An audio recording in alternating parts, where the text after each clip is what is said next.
I can't say enough for Hospice House. It should be a model for transition in life for any place.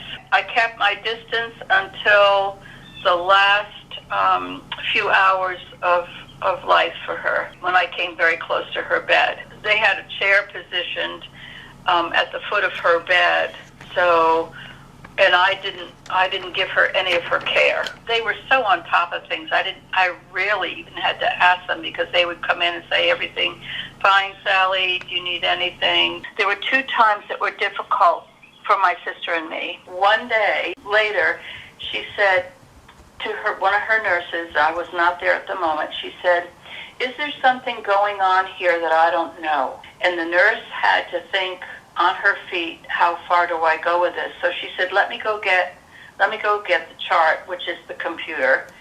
And the 2 of them had a talk. Now, I don't know exactly what was said. All I know is that the nurse read some things to my sister, which wasn't private information. It was my sister's information. And my sister got it.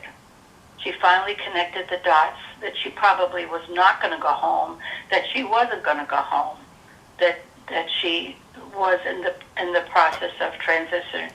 So when I came in later that day, she said, do you know something that I don't know? She asked me the same question, and I said, Tiny, I know what you know, but nobody has given me a report from your chart or anything like that. And she said, this is the end of the road, isn't it?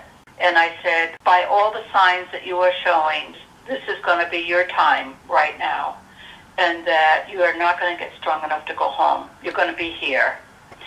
So that opened the door. That nurse helped to open the door where my sister and I could talk frankly and lovingly, and about our faith and about all of that. So I wish that could have come a little sooner, but it was not mine to give her. It was the team's information to give her, because I had not had the conversation with the doctor. I mean, I knew in my heart, I'm a nurse, I knew what was really happening, but because it had never been asked of me, I waited until she asked the question. And that was a difficult time, but it was an opening. It was a perfect opening to really now discuss matters of the heart. There was a very, very poignant moment, too. The last day, I looked up, and my sister had a smile on her face. I said, you've seen something wonderful. And she said, yes.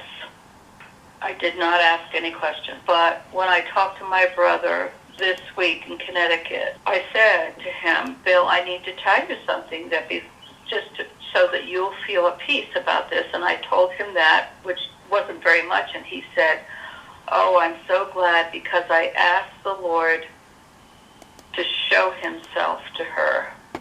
Now, whether that happened, I'm not even going to go in there. That's private. But all I know is that there was some kind of a reassurance for her. That was such a beautiful gift to me, and I hold on to that she truly did not die alone. She knew I was there.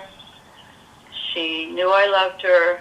We had that relationship. We've always had that relationship.